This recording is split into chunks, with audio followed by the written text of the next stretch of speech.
Celeste is with us. She's going to start off this hour in Tucson, Arizona. Hi, Celeste. How are you? Hi, I'm doing well. How are you guys? Better than I deserve. How can we help? So really quickly to the point. Well, first of all, thank you for all that you do, and thank you for having me on. So to the point, I am at a very, very toxic work environment right now. So I'm kind of just what you were talking about. You know, I get up and I don't want to go to work. I get up and I'm dreading going. I hate being there. It's gotten to the point that I just want to quit, and I'm not a quitter. So it's a very difficult time and season of my life right now. However, they do pay for school, and so I'm 4 classes away from getting my bachelor's.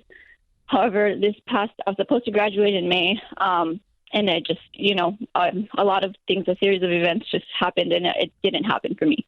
I'm now at the point where I'm stuck at this job until October 26th.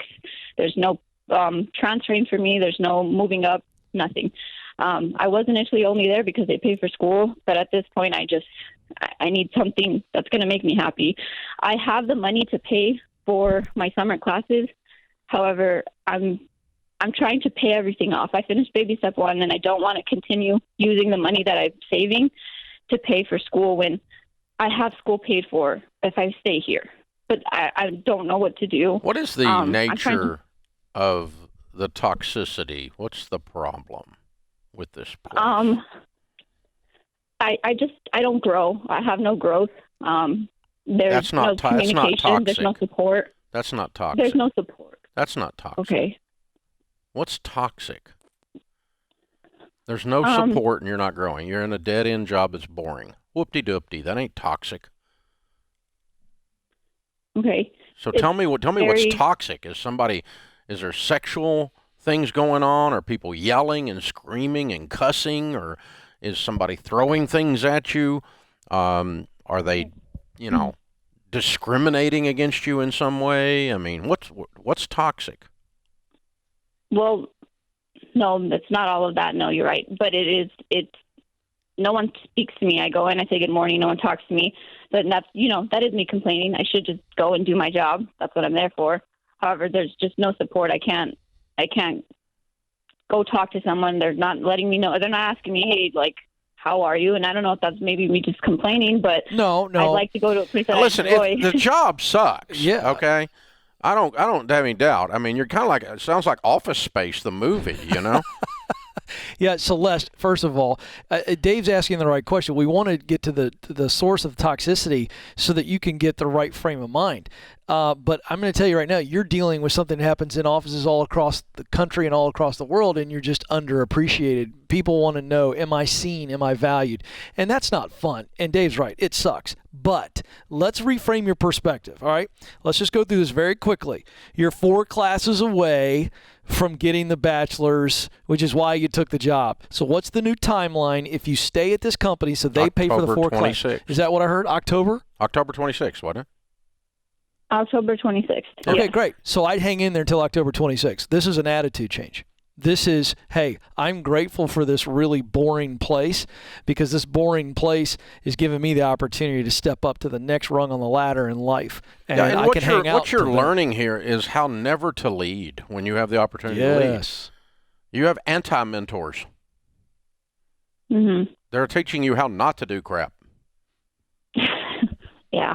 And, but if they're not being nasty to you or breaking the law or, asking you to do something that's immoral or that kind of stuff, then it's just a matter of that it's a dead-end job, it's boring, and they're not the nicest bunch of people in the world. They're not very friendly. If that's the whole version of toxicity, you stick this out. You suck it up and stick it out. Yep. Get your mind on the future. I not pay for it then? No. I have the money to pay for it. I don't want to because I'm trying to save my money. I'm trying to pay off my debt. Yeah. I'm only $11,000 off. Stay on the baby steps. So I don't know if I should add it. Stay with what you're doing. Yes. Let them pay for it and finish. Listen. It's part. You're going to school, and I can guarantee you've gone to some classes that are taught by a tenured professor who's boring as crud and not a very good teacher. And that desk hurts by the time you get out of it. I've sat in those stupid classes. Mm-hmm. And you're putting up with that toxic stuff, in quotes, in order to get a degree, in order to further your life. You're delaying the pleasure. You're putting up with some pain to win later. Does that make sense? It does. I just feel like I'm delaying the chance to leave this job if I were to just pay for Well, it. if you can leave the job and someone will give you a job that pays for your education, that's all thrilling, and they affirm you every day, have at it. I'm actually going to push back, Celeste. I don't think you're delaying your exit from this boring job. If you leave, you're delaying getting into the next baby step. Don't use that money when they're going to pay you. How old are you? I just turned 24. How many brothers and sisters do you have?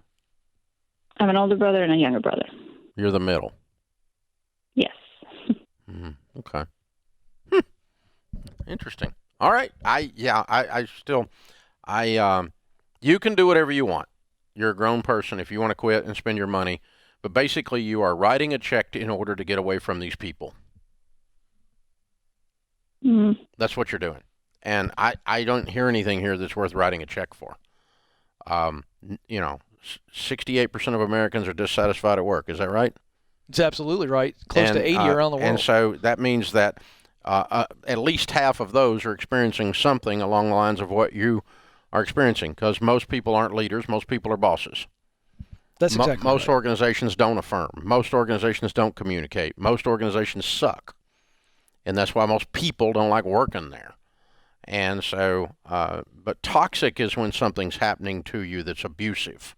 Yes. And you're not being abused, kiddo. Yeah. You're just not being affirmed, and it's dead end, and it's boring. Yeah. You got to change your mindset here. Wait a second. I'm grateful for the money to get to get the schooling I need while I'm getting out of debt. It needs to be a total shift. We know this from neuroscience. I worked in a place in my 20s one time that everybody in the building, it seemed like, was sleeping with each other. Oh. It was a dadgum soap opera. Yeah, that's a nice way of saying it, yeah. And it was just nuts. I mean, and I'm in the middle of this thing, and I'm going, this is gross. Yeah. And, I was only there for about 5 months before I got moved on, right? But it was one of my first few jobs coming out of college, and you go through some situations like that. But you know what I learned from that? That was 30-something years ago. I'm sitting here talking about it. Mm-hmm. What I learned from that is I'm not going to tolerate a situation like that. And I'm not going to, now that I'm in a position to control it, I'm not going to have a whole bunch of people inside our building that are running around like it's some kind of orgy or something. Yeah. This is nuts. And so people do this, though, in the workplace, but not ours, and, not there. And we're not, it's not who we are. And so then a young lady or a young man could come to work here of character, and they can feel safe. Where, and now that's toxic. Yes. But still, I didn't walk out the door and quit that day. I endured it for a while, but what I got from the endurance was the lesson to make sure it never happens in my environment. Quick thing here, folks. We see what we focus on. We know this. They've done all types of neuroscience studies on this. When you buy a car and you get excited about that car purchase, how many of you see it everywhere for the first 6-7 days? It's because there's an intense focus on it. When you focus on being a victim, you will see victimization everywhere you go, as opposed to going, wait a second, I'm so close to being debt-free, and I'm getting my school paid for. With a degree. And all I got to do is put up with boring, awful leadership until October. I can do that. Yeah. That's You got to wait till Christmas to open your gifts, too. I hate that, Dave. I do. No discipline seems pleasant at the time, but it yields a harvest of righteousness.